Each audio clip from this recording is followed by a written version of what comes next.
right, so we're here with Esteban Contreras. Contreras. Contreras. Ah. Nice. From Samsung Electronics. Everyone knows Samsung. I love them. First of all, why did Samsung do this conference? It's a little different. So what drew you to this conference? What made it interesting? I think I haven't seen that many conferences that are about what companies are doing. Right. So if you go to 140 Conf, it's more like, okay, all kinds of people doing all kinds of interesting things on Twitter.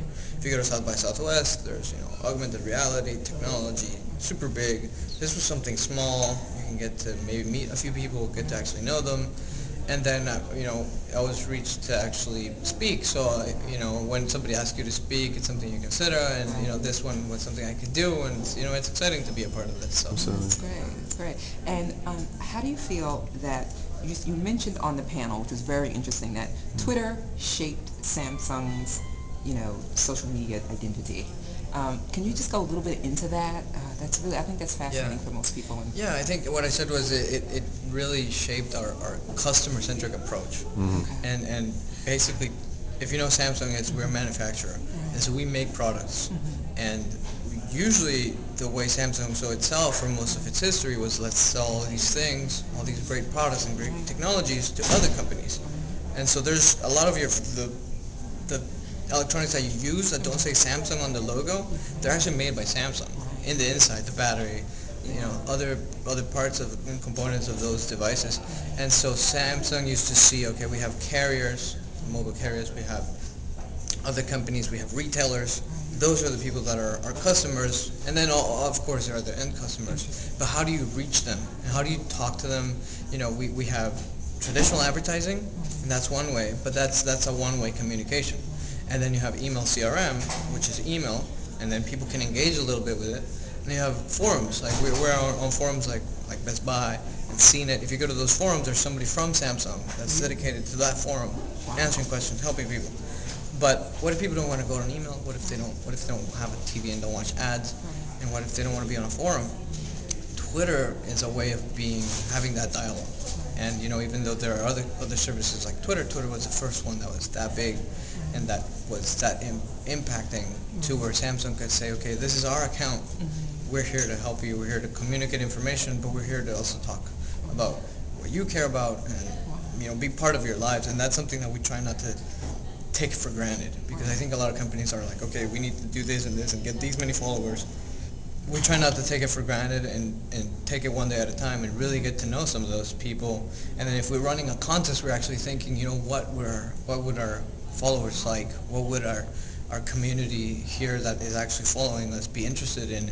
And so if you put them first, sometimes it helps you mold how you do that communication.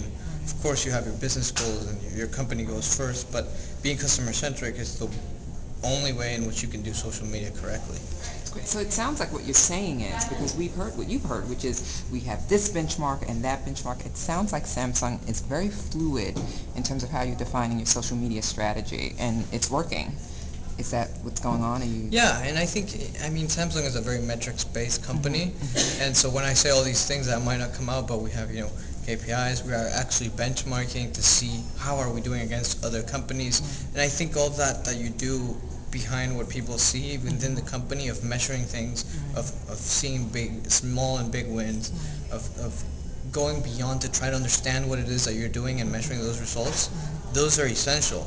But from the customer point of view, you have to have an attitude of, okay, we're helping you. We're here to serve you, to help you out, to listen to what you're saying.